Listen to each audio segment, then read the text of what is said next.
Robin's name has always made them feel like the outsider in their family. From childhood, their sole passion was drawing. They would dedicate countless hours to sketching characters in their notebook: superheroes, animals, mythical beings, anything imaginable.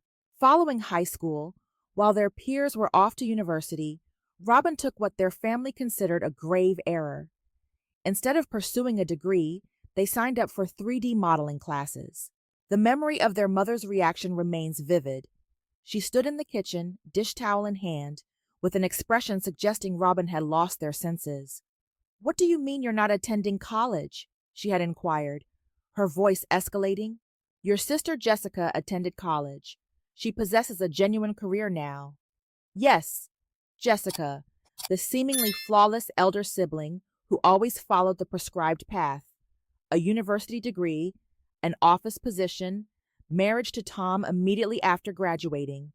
The complete ideal.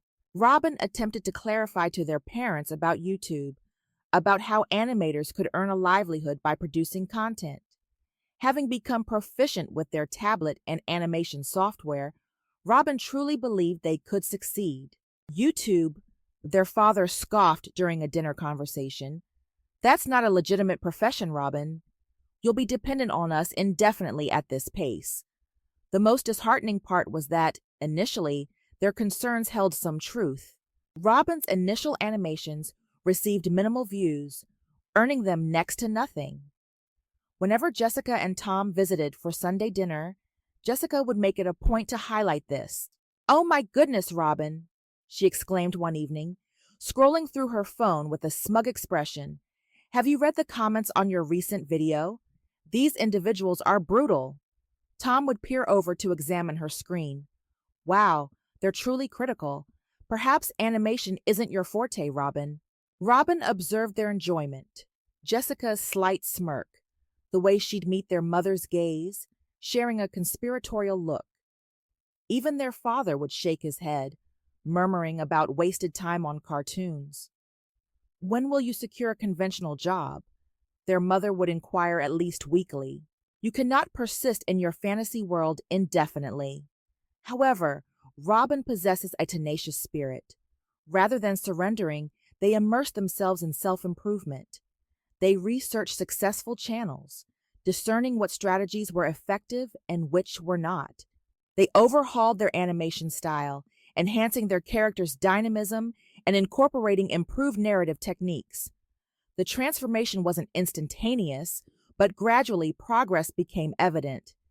10 subscribers grew to 100, and 100 expanded to 1,000. Each time a milestone was reached, Jessica would react with an eye roll and redirect the conversation to her recent work accomplishment or a similar topic. 3 years passed swiftly, akin to a time-lapse video. Robin's channel had expanded beyond their initial expectations. Revenue was flowing in consistently now. Sponsorship agreements, merchandise sales, and animation commissions. Each month, their bank balance increased, but they remained discreet about it, allowing their family to believe they were still struggling. The revelation was planned for one of their customary family dinners. Jessica and Tom were present, as usual. Their mother had prepared her renowned lasagna, and everyone was casually eating while discussing Jessica's recent promotion. "I have an update," Robin announced, placing their fork down. "I'm relocating next week. I've secured an apartment." The ensuing silence was exquisite. Jessica momentarily choked on her wine. "You what?" she sputtered, glancing at Tom. "Where did you acquire the funds for an apartment, Dad? Are you subsidizing this?" Robin took a leisurely sip of water, relishing the unfolding scene. "Actually, my channel is performing exceptionally well. So well, in fact, that I could lease a house if I chose to." Their mother dropped her fork. The clatter against the plate was nearly as pronounced as the silence that followed. "What kind of income are we discussing here?" Jessica pressed, her voice tinged with sharpness. "It's implausible that you're earning that much from YouTube." Robin simply smiled and offered a noncommittal shrug. "Sufficient." They were bombarded with inquiries throughout dinner. their family attempting to extract precise figures, but Robin remained tight-lipped. The following morning, Robin moved into their new apartment. It wasn't expansive, but it was theirs. Well, leased, but still their own. No more disapproving glances during breakfast. No more sarcastic remarks about their minor pastime. Following the move, they dedicated themselves to their work with even greater intensity. Their setup in the new apartment was ideal. A specialized animation workspace equipped with all the necessary tools. Their style continued to mature, their narrative skills sharpened, and their subscriber count continued its upward trajectory. The income continued to increase, and for the first time, Robin had the financial freedom to shop at any store they desired. The initial visit to their parents' house for dinner, adorned in designer denim and carrying a genuine leather handbag, was memorable. Jessica's eyes widened significantly. She fixated on the handbag throughout the meal, likely attempting to ascertain its authenticity. "Is that a Gucci?" she eventually inquired, attempting to sound nonchalant, but failing noticeably. "Perhaps," Robin responded, concealing their amusement behind their water glass. That marked a turning point. It commenced subtly, with minor instances, their father mentioning an unusually high water bill, their mother casually noting that the refrigerator was emitting peculiar sounds and might require replacement. "The property taxes increased this year," their father remarked one evening, adopting what Robin now identified as his tone for requesting financial assistance. "It's becoming increasingly challenging to manage all the expenses." Robin promptly wrote them a check, right there at the dining table. Why not? They could comfortably afford it. The expression of relief on their faces made Robin feel good, as though I was finally demonstrating my value to them. It soon became a routine occurrence. If the utility bills needed payment, I'd take care of it. Roof repairs were required? Not an issue. New appliances? Just specify the delivery address. My earnings were more than sufficient to cover their expenses while still allowing me to save for my own residence. Life possesses an ironic way of reversing circumstances. While Robin's animation career was flourishing, Jessica's seemingly idyllic life began exhibiting fissures. She became pregnant with her first child, and suddenly Tom's income appeared less substantial. The initial indication of a problem arose during a family dinner. Jessica wasn't wearing any of her characteristic expensive jewelry, and her designer attire had been substituted with clothing from more affordable stores. She hardly consumed her meal, merely rearranging it on her plate while Tom discussed escalating rental costs. "Everything is so costly now," Jessica remarked, rocking her restless infant. "Diapers, formula, clothing, they outgrow everything so rapidly." Robin noticed her sister glancing at the watch, a minor indulgence Robin had purchased to commemorate reaching 5 million subscribers. The former, Jessica would have made a sarcastic remark. Instead, she simply appeared weary. That evening, Robin accessed their banking application and established a monthly transfer to Jessica's account. Not an exorbitant sum, but enough to alleviate some pressure. Initially, the source was kept anonymous, but Jessica quickly deduced the benefactor. "You needn't do this," she stated upon calling Robin about it, attempting to project an air of pride, but the relief in her voice was discernible. "I desire to," Robin countered. "That's the purpose of siblings, isn't it?" Upon reaching the age of 26, Robin resolved to elevate their business. Operating from home was adequate when it was solely them, but grander ambitions were harbored. An entire floor in a downtown office building was leased. Floor-to-ceiling windows, contemporary furnishings, the complete package. Subsequently, the hiring of fellow artists commenced, talented individuals who resonated with Robin's vision for producing exceptional content. "You possess your own enterprise now?" their mother inquired upon being informed. "Like a legitimate office, with personnel and all?" "Indeed," Robin confirmed with a smile. "An entire team of animators. We're engaged in some truly thrilling undertakings." Robin's prosperity continued its exponential growth. A luxurious apartment was acquired in one of those prestigious high-rise buildings, complete with a doorman. Then came the acquisition of a new vehicle, not excessively ostentatious, but undoubtedly superior to anything previously envisioned. Consideration was even given to purchasing a house, contemplating a move to larger accommodations. Then Jessica revealed her second pregnancy. She endeavored to convey excitement during the dinner announcement, but the apprehension in her eyes was evident. Tom had lost his employment a month prior and was undertaking contract work that barely met their current financial obligations. "We might be compelled to relocate to a smaller apartment," Jessica disclosed quietly after dinner, during the dishwashing. "The landlord is increasing the rent once more, and with another baby on the way." Robin didn't hesitate. "Don't concern yourself with the rent. I'll manage it." And thus, responsibility for their sister's rent fell upon Robin. The same sister who had previously ridiculed their minor cartoons now resided in an apartment financed by those very animations. Her sarcastic remarks regarding Robin's career choices ceased thereafter. It's remarkable how financial resources can alter perspectives. The Saturday family dinners had resumed their regularity. Each weekend, Robin would drive to their parents' residence, where Jessica, Tom, and their children would already be present. The cuisine was invariably delicious.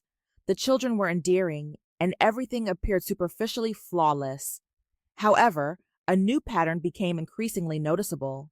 "The washing machine is emitting that peculiar sound again," their mother would observe, attentively gauging Robin's reaction over her coffee cup. "Tommy is growing so rapidly," Jessica would interject. "He requires an entirely new wardrobe for school.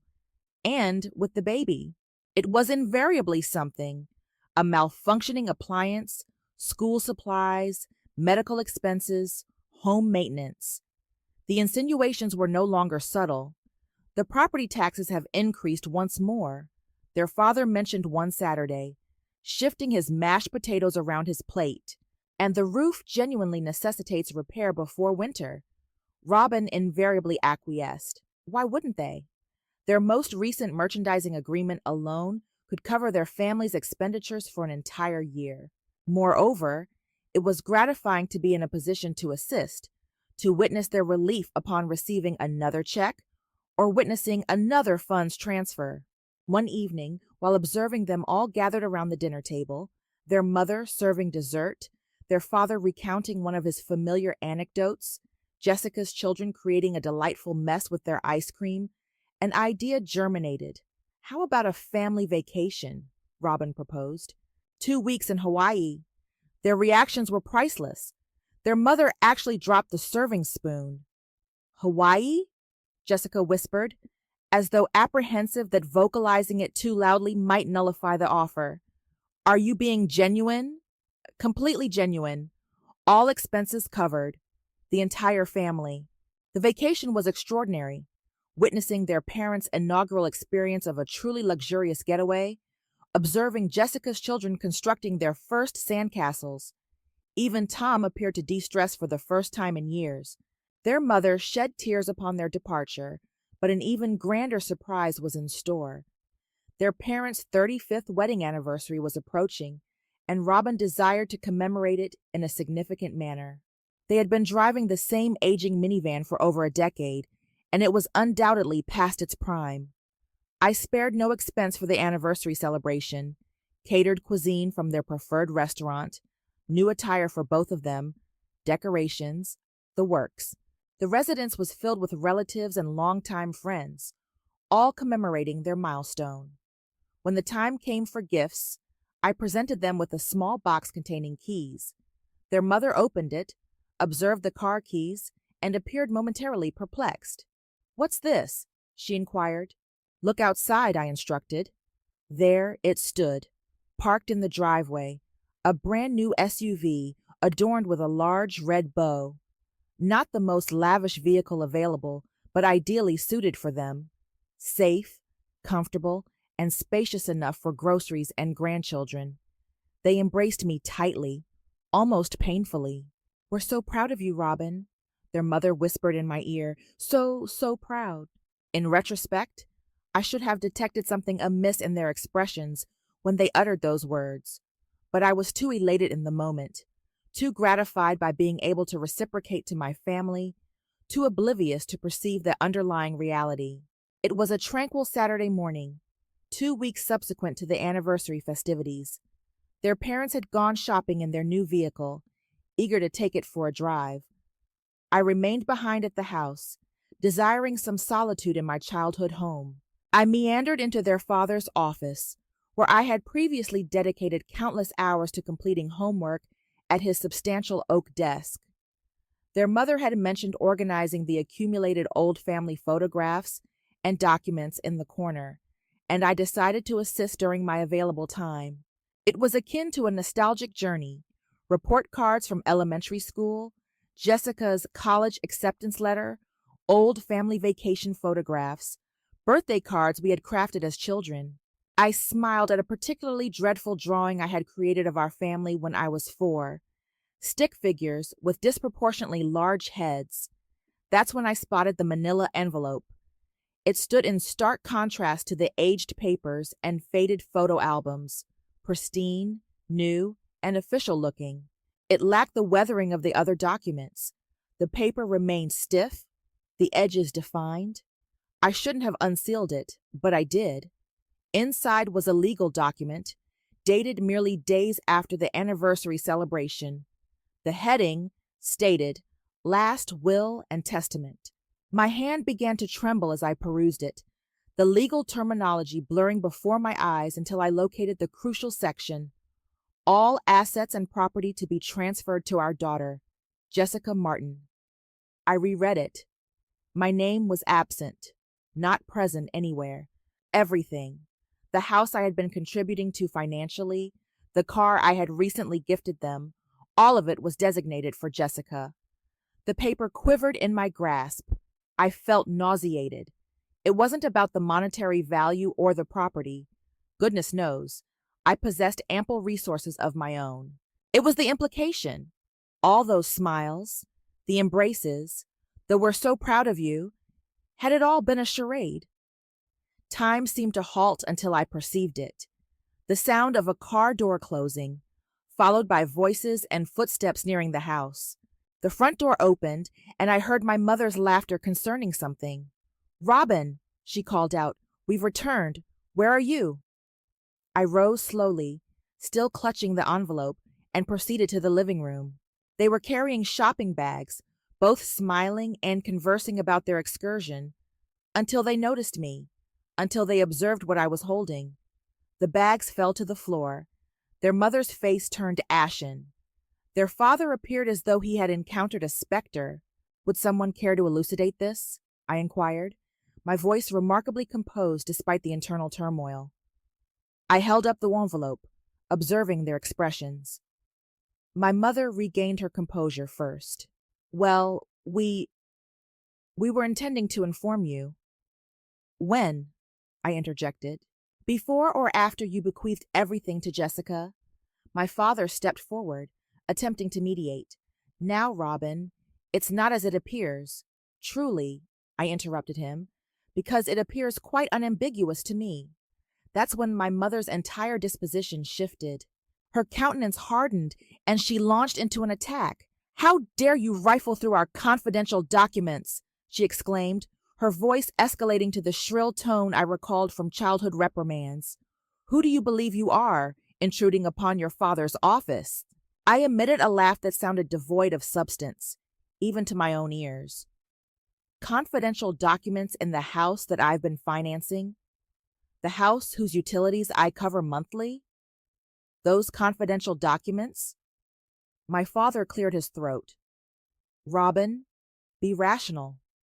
You're already prosperous. You possess your own finances, your own apartment. Jessica, she requires this more than you do." I gazed at him, incredulous at what I was hearing. "That's not the salient point, Dad. If you desire to bequeath everything to Jessica, that's acceptable, but you could have discussed it with me. Instead, you acted surreptitiously immediately after I presented you with a car, immediately after expressing your pride in me. We are not obligated to justify ourselves to you," my mother erupted. We are your parents. We can dispose of our property as we see fit. Your property? I reiterated. The property I've been supporting? The bills I've been settling? That property? Return that envelope to me, my mother demanded, extending her hand. And I believe you should depart and refrain from returning until you acquire some decorum. I remained standing there for a moment, regarding these individuals whom I believed I knew. My mother, flushed with anger, my father, unable to meet my gaze.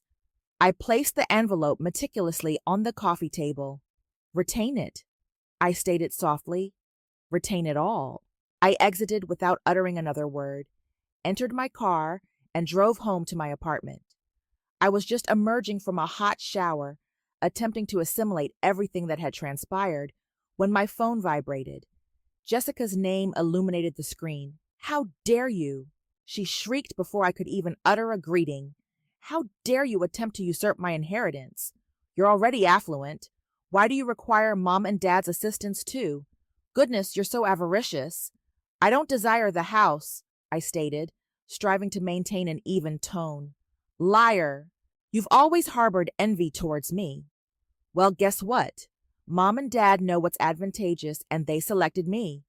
Jessica, I'm literally financing your rent currently.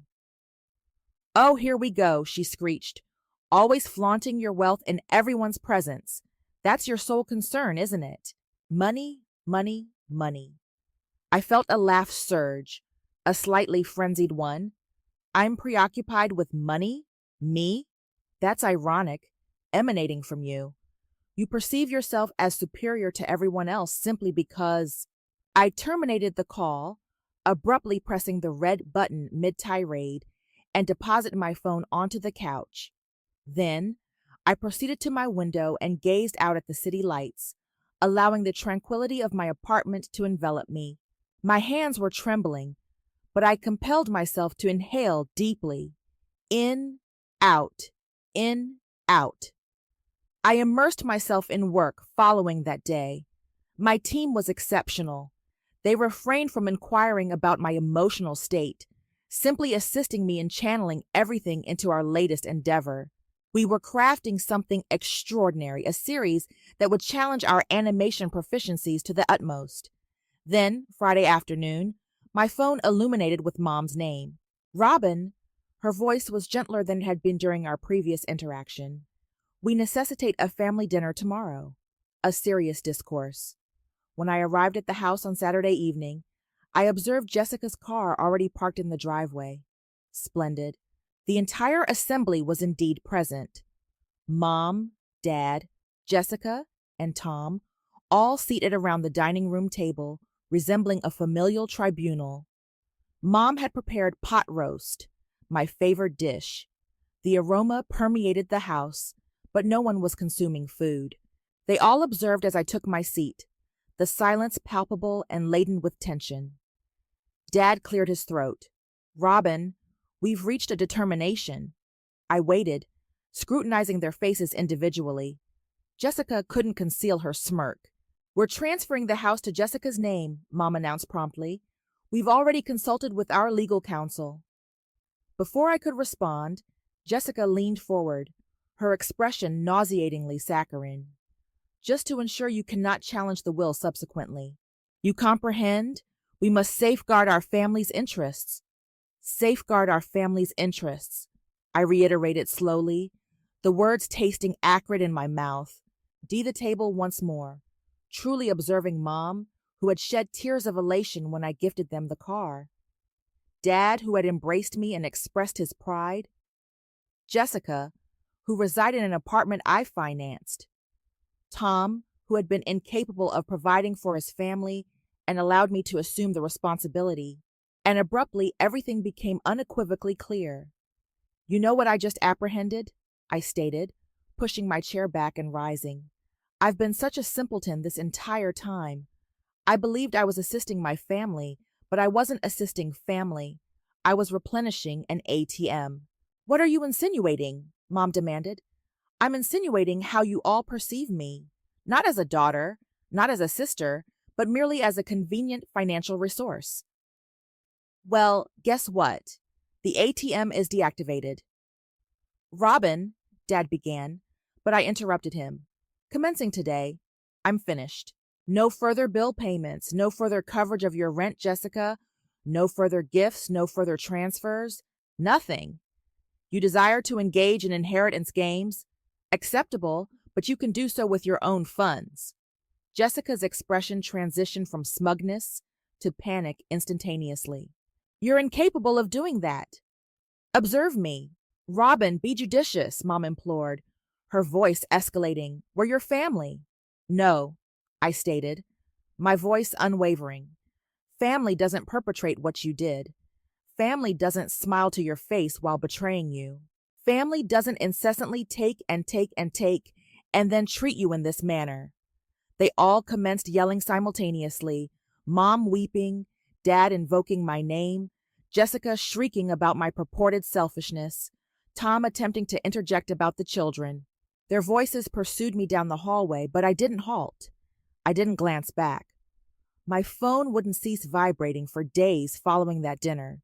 Text messages, calls, voicemails, all ranging from guilt-inducing to overtly antagonistic. I refrained from responding to any of them. Then, Mom resorted to Facebook. I anticipated it. She had always been inclined to publicly air familial grievances when she couldn't achieve her desired outcome in person. I never envisioned my own daughter would be so self-centered. Her post commenced. After all we've done for her, she's forsaken her family in our hour of need. A child's obligation is to support their parents, but some children solely contemplate themselves. I perused it with a detached amusement. The comments began accumulating instantly, but not precisely in the manner Mom anticipated.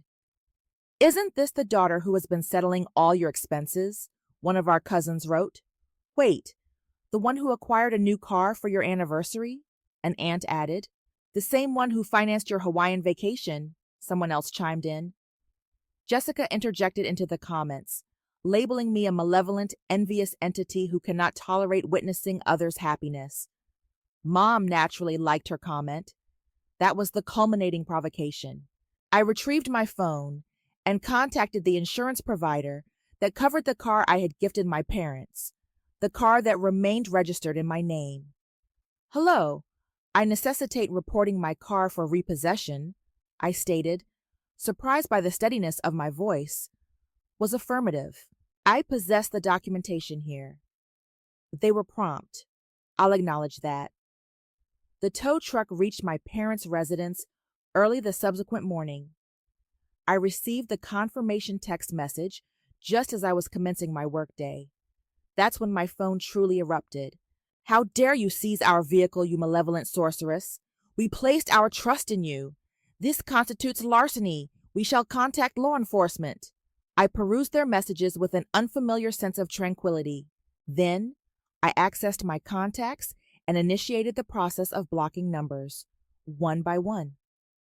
I severed every channel they possessed to contact me. That occurred 6 months prior. I haven't communicated with any of them since. I occasionally receive updates through the familial grapevine, Mom and Dad experiencing difficulty managing their financial obligations, Jessica and Tom compelled to relocate to a more compact residence. But it's no longer my concern. Instead, I've been concentrating on my own well-being. Every cent I previously expended on them now contributes to savings for my dream home. I'm examining properties with expansive yards and ample room for a home animation studio. Perhaps I'll acquire a canine companion.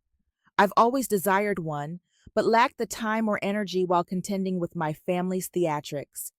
My YouTube channel is performing more successfully than ever. It transpires that it's remarkable how much creative energy one possesses when not perpetually resolving others' predicaments. My team and I recently attained 10 million subscribers, and we're venturing into new projects I previously wouldn't have deemed feasible. Occasionally, I question whether I made the appropriate decision. Then, I recall discovering that Will, witnessing the reality of their perception of me, delineated in stark terms. I contemplate all the instances they derided my aspirations, only to subsequently demand the outcomes of those very aspirations. Some individuals might deem me callous for severing ties with my family, but here's the crux. They ceased being family long before I discontinued providing financial support. They simply neglected to inform me. I had to ascertain that independently, concealed within a manila envelope in my father's office.